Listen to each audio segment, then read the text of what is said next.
এই যে বন্ধুরা, ভালোবাসার সকল রকমের গল্প পেতে আমাদের বোম্বে ডায়েরি চ্যানেলটি সাবস্ক্রাইব করে পাশে থাকা বেল আইকনটি বাজিয়ে দিন না প্লিজ। ইমন মৃদু হাসল। কাঁদতে কাঁদতে হিঁচকি উড়ে গেছে মুস্কানের। দাদি বলল, তুই যদি এভাবে কাঁদিস সবটা কিভাবে শুনবি? সবটা শুনে তারপর যত কাঁদিস আমি নিষেধ করব না। এমনও হতে পারে পরে সবটা শুনে তুই নিজেই ইমনকে আপন করে নেওয়ার জন্য মরিয়া হয়ে উঠবি। সেদিন ওই ঘটনার পর ইমন বেশ বড়সড় ঝটকা খায়। সেই সাথে ওর মনের ভিতরে সন্দেহ তৈরি হয় রীতিশাকে নিয়ে। নিজের উপর সম্পূর্ণ বিশ্বাস ছিল ওর যে রীতিশা সম্পূর্ণ মিথ্যে একটা দোষ চাপাচ্ছে। হতে পারে এটা ইমনকে বিয়ে করার জন্য ওর কোনো চাল, বা হতে পারে অন্য কোনো রহস্য। সবাই মিলে সকালে নাস্তা করতে বসেছি। রীতিশাও ছিল। খাওয়ার মাঝপথে হঠাৎ রীতিশা উঠে দৌড়ে বেসিনে চলে যায়। বমি হয় অনেক, আর এটা যে স্বাভাবিক ছিল না তা অত্যন্ত বমির হারে হারে টের পায়। ভ্রু কুচকে জিজ্ঞেস করি, কি কমি, সব ঠিকঠাক তো? রীতিশা লজ্জা পেয়ে সেখান থেকে চলে যায়। যাওয়ার আগে ইমনের দিকে কেমন যেন এক চাহনিতে তাকায়।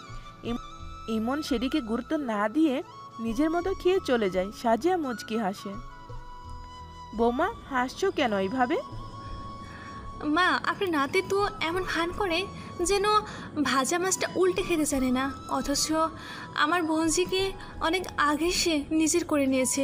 সবাই জানাজানি হওয়ার আগে বিয়েটা পড়ে নিলেই ভালো হবে, নয়তো আপনার নাতির গায়ে কালি পড়বে। মা, তাড়াতাড়ি বিয়ের বন্দোবস্ত করুন। আপনার ছেলেকে আমি এখনই গিয়ে সবটা বলছি। সাজিয়ার কথা শুনে আমার মাথায় আকাশ ভেঙে পড়ে। আমি নিজের কানকে বিশ্বাস করতে পারছিলাম না। এক ধমক দিয়ে বলি, বৌমা, মুখ সামলে কথা বলো। মুখ সামলে কথা মানে? মেয়েদের শরীর দেখলে তো আপনার নাতির হুঁশ থাকে না। বাড়াবাড়ি না করে বিয়ের বন্দোবস্ত করুন, নয়তো ফল ভালো হবে না। মিডিয়ার কানে এসব গেলে ভাবতে পারছেন কী হবে? রিতেশা কিন্তু হেরে যাওয়ার মেয়ে নয়, ওর অধিকার। ওকে না দিলে, ওর বাচ্চার দায়িত্ব না নিলে ধ্বংসলীলা শুরু করবে, এই বলে দিলাম। বাড়িতে শুরু হয়ে গেল বড় সড়ো ঝামেলা। ইমন খেপে গিয়ে রীতিশার গালে কয়েক থাপ্পড় দিতেই সাজিয়া তেলে বেগুনে জ্বলে উঠে থ্রেট দেওয়া শুরু করে মিডিয়ার লোকের কাছে সব প্রকাশ করবে যদি ইমন রীতিশাকে বিয়ে না করে। তা শুনে একরা ঘাবড়ে গেলেও ইমন শক্ত থাকে। একরা ইমনকে হাত জোর করে বলে, বাবা, বিয়েটা মেনে নে। তোর সন্তানের জন্য হলেও মেনে নে। নিজের বংশধরকে অন্তত আমি অস্বীকার করতে পারবো না। ব্যাস বাবা, ব্যাস।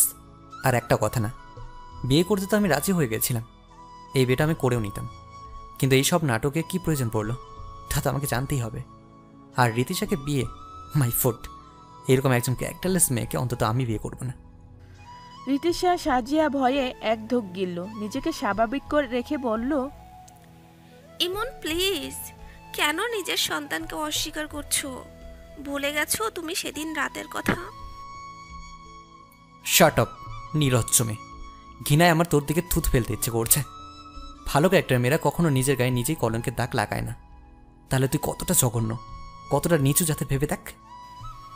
ইমন, চুলের মুঠি ধরে যে তোকে এখন এই বাড়ি থেকে বের করিনি সেটা তোর ভাগ্য। ইমন চৌধুরীর গায়ে দাগ লাগাতে এসছিস, এবার দেখ ইমন চৌধুরী তোর কি হাল করে। বলে ইমন বাড়ি থেকে বেরিয়ে যায়। সাজিয়া বলে, দেখেছো তোমার ছেলে কতটা নিচ হয়ে গেছে। নিজে অপরাধ করে এখন নিজেই অস্বীকার করছে। একরা সাজিয়ার গালে কষিয়ে এক চর বসিয়ে দেয়। সাজিয়া গিয়ে পড়ে রীতিশার কাঁধে। আমার ছেলে অপরাধ করেছে। তোমার বোনের মেয়ে কি কচি খুকি, অবশ শিশু, সে কিছুই বোঝে না? মনে রেখো, ইমন পুরুষ মানুষ। ওর গায়ে এসব নোংরামির আঙুল তুললে আজ বাদে কালকে মানুষ সেটা ভুলে যাবে। আর যেহেতু ইমন চৌধুরী, সেহেতু এমন কিছু রেকর্ড থাকলেও পাবলিকের কিছু যায় আসে না। কত মেয়ের বাবারা লাইন দিয়ে রেখেছে ইমনের কাছে তার মেয়ের বিয়ে দেওয়ার জন্য। কত মেয়ে আমার কাছে এসে চোখের পানি ফেলেছে আমার পুত্রবধূ হওয়ার জন্য। আশা করি সবকিছু খবরই তুমি পেয়েছো। যা ক্ষতি হওয়ার, যা বদনাম হওয়ার তোমার বোনের মেয়েরই হবে। তাই সময় থাকতে আসল ঘটনাটা কি সেটা বলো, এতেই মঙ্গল। রীতিশা সাজিয়া দুজনেই ভয়াটক চোখে একরার দিকে চাইতে একরা ঘৃণায় মুখ ফিরিয়ে নিয়ে চলে যায়। সবাই ইমনের উপর বিশ্বাস ছিল, তাই সবাই অপেক্ষা করতে লাগলো সঠিক সময়ের। এদিকে রীতিশাও পাগল হয়ে গেল ইমনের সন্তান তার গর্ভে এটা প্রমাণ করার জন্য। আমার মনে প্রশ্ন ঘুরতে থাকলো, হঠাৎ রীতিশা এমন কথা বলছে কেন? ইমন তো বিয়েতে রাজি হয়েছিল। সভ্যভাবে থাকলে বিয়েটা সহজেই করতে পারতো। তাহলে এরকম পদক্ষেপ নেওয়ার পেছনে রহস্যটা কি? বাচ্চার যে পেটে আছে এটা সত্যি, তাহলে বাচ্চাটা কার? অন্য কারো পাপের বোঝা ইমনের উপর চাপাচ্ছে না তো? পরের দিন ড্রয়িং রুমে সবাইকে হাজির করালো ইমন। সাজিয়া, রিতিশা একপাশে দাঁড়িয়ে আছে। বাড়ির ছেলে মেয়েদের ইমন নিচে আসতে বারণ করায় কেউ নিচে আসেনি। নিচে শুধু কাজের লোক একরা, আম্মার ছোট ছেলে এনামুল, সাজিয়া আর আমি। ল্যাপটপ চালু করতে কিছু দৃশ্য চোখে ভেসে এলো। জান, তোমার সন্তান আমার গর্ভে, তুমি কেন ভয় পাচ্ছ? আমি তোমাকেই ভালোবাসি। শুধু কয়েকটা মাস ওয়েট করো, বিয়েটা হবে। আর আমি জাস্ট কয়েকটা মাসই থাকবো ইমন চৌধুরীর বউ হয়ে। চৌধুরী ইন্ডাস্ট্রির অর্ধেক মালিকানা ইমন চৌধুরীর। জাস্ট সেটা আমার ছোট ভাই ইভানের করে দিব যেভাবেই হোক। তারপর আবার আমাদের গন্তব্যস্থলে পাড়ি জমাবো। জানোই তো জান, আমার নিজের কোনো ভাই নেই। আমরা দু বোন ইভানকে নিজের ভাইয়ের মতো ভালোবাসি। কিন্তু খালামুনির বর শুধু ইমন ইমন করে ইভানের দিকে তার কোনো খেয়ালই নেই। বুকের উপর মাথা রেখে কথাগুলো বলছিল রিতিশা। ছেলেটা রিতিশা ঘাড়ে মুখ ডুবিয়ে ধীর গলায় বলল। সাজিয়া সহ রিতিশা ভয়ে কুকড়ে গেল। রিতিশা চিৎকার করে বলল, এসব মিথ্যা, এগুলো বানোয়াট। একরা ঘৃণায় মাথা নিচু করে ফেলল। আমি ভিডিওটার বলা সব কথা শুনলাম। জান, নো টেনশন জান, তোমার ভালোবাসার গভীর ছোঁয়াগুলো আমার শরীরে এঁকে দাও তো। আমিও অনেক দিন পর তোমায় ফিল করি, সেই সাথে একটা ক্যালমাও হয়ে যাক। ছেলেটা রিতিশার সাথে অন্তরঙ্গ হতে নিতেই ইমন ভিডিওটা অফ করে ফেলল। রিতিশা নানানভাবে সবাইকে বোঝাতে লাগলো। ইমন হাতে তালি বাজিয়ে জোরে হাসতে হাসতে লাগলো। বাহ, কি খেলোয়াড় ভাবা যায়! নষ্টমী করবি বয়ফ্রেন্ডের সাথে, পাপের ফল চাপবে আমার ঘাড়ে। কি ভেবেছিস ইমন চৌধুরী এতটাই বোকা? রিতিশা ভয়ে এক ঢোক গিলল। সাজিয়ে একরাকে বলল, কোথাও ভুল হচ্ছে, রিতিশা নয় এটা। ছি, এত জঘন্য তোমরা! ইভান আমার সন্তান। ইভানের জন্য তোমাদেরকে নিয়ে ভাবতে হবে না। ইভানকে নিয়ে ভাবার ওর বাবা আছে, বড় ভাই আছে। বলে ইমন, আমি যাচ্ছি। তোমার সিদ্ধান্ত শেষ সিদ্ধান্ত। আমি ইমনকে বললাম, দাদু ভাই এসব তুই কিভাবে পেলি?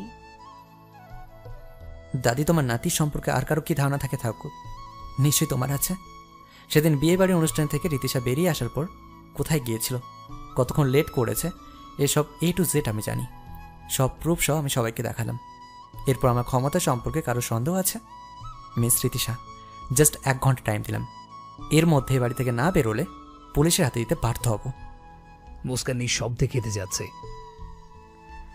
তারপর থেকে দাদুভাই আর কাউকে বিশ্বাস করতে পারে না। নিজের মায়ে করা বেইমানিগুলো, রিতেশের করা বেইমানি দেখে ওর মনটা বিষিয়ে যায়। তাই সিদ্ধান্ত নেয় এসবে জড়াবে না, সারা জীবন একাই পার করে দিবে। আমরা কেউ ওকে বিয়ের জন্য রাজি করাতে পারিনি। আমরা তো ধরে নিয়েছিলাম ছেলেটা বোধ হয় নিঃসঙ্গ জীবনই পার করবে। কিন্তু যখন ওর মুখে তোর কথা শুনলাম, তখন যেন আশার আলো দেখতে পেলাম। মুস্কান চোখ তুলে তাকালো। গাল দুটো নোনা চলে ভরে উঠেছে। দাদি মাথা নাড়িয়ে বলল, হে রে, তোর এই নমনীয়তাই তোর দায়িত্ববোধ, তোর সহনশীলতা সবটাতেই মোহিত হয়েছে তিনি। মুস্কান লজ্জায় মাথা নিচু করে ফেলল। দাদুভাই মুখে না বললেও দাদুভাই যে তোকে খুব করে চায় সেটা আমরা সবাই জানি। তোকে সারা জীবনের সাথী করতে চায়, কিন্তু কাল কি থেকে কি হয়ে গেল কিছুই বুঝলাম না।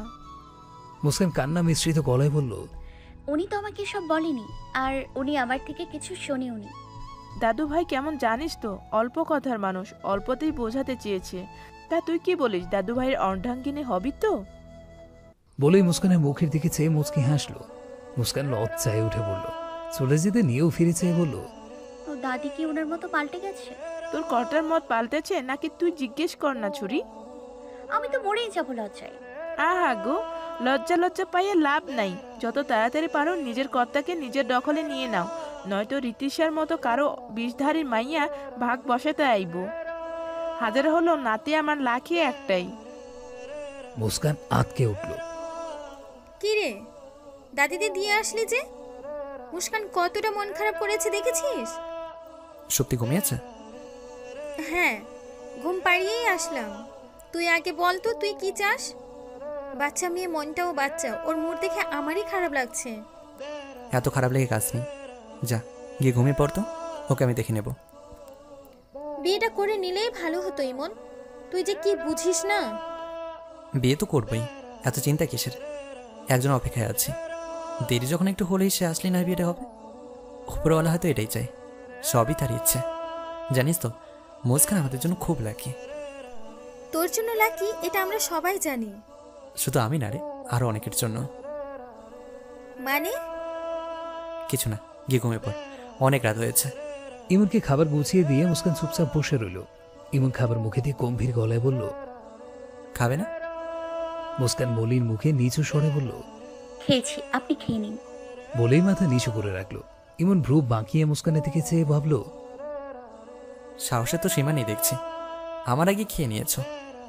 মুখ দেখে তো সবটাই বুঝতে পারছি, মিথ্যে কথা বলছো তো বলছো, তা আবার বিশাল সাহসিকতার মিথ্যে। চুপচাপ খেয়ে ইমন উঠে পড়ল। মুস্কান সব গুছিয়ে এক গ্লাস পানি খেয়ে ঘুরতেই ইমনের মুখোমুখি হলো। মুস্কান একবার ইমনের দিকে চেয়ে মুখ ফিরিয়ে ওদিকে সেদিকে চেয়ে বলল, কিছু লাগবে? ইমন এক হাতে মুস্কানকে পেঁচিয়ে একদম নিজের কাছে নিয়ে এলো। আচমকা ইমন এমনটা করে ফেলবে মুস্কান ভাবতেই পারেনি।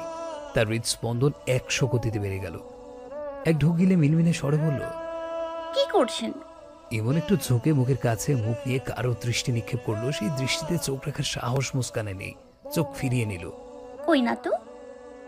ও তাই, তার মানে আমার আগেই তোমার খাওয়া হয়ে গেছে, রাইট? বলেই আর একটু শক্ত করে নিজের সাথে চেপে নিল। মুস্কান ভয়ে মিয়ে গেল কেমন। বুকের ভেতরে তা থক থক করতে শুরু করেছে। ইমনের এত কাছে আসে তার সম্পূর্ণ শ্বাস সে অনুভব করতে পারছে। প্রত্যেকটা শ্বাস যেন তার শরীরের রন্ধ্রে রন্ধ্রে পৌঁছাচ্ছে গিয়ে। বড্ড সাহস পেয়েছে তাই না? পেটের ভেতর কি এদের ছোটো ছোটো করছিল যে আমার আগে খেয়ে নিলে? এতগুলো দিন যেটা হয়নি সেটা হাস হয়েছে, এই শাস্তি তোমাকে পেতেই হবে। বলেই এক হাতে মুস্কানের ঘাড় চেপে ঠোঁট এগিয়ে নিল। মুস্কান ভয়ে সরতে গিয়েও সরতে পারল না। চোখ দুটো বন্ধ করে এক হাতে ইমনের ঠোঁটে বাধা দিয়ে বলল, আমি খাইনি, এমনি বলেছিলাম।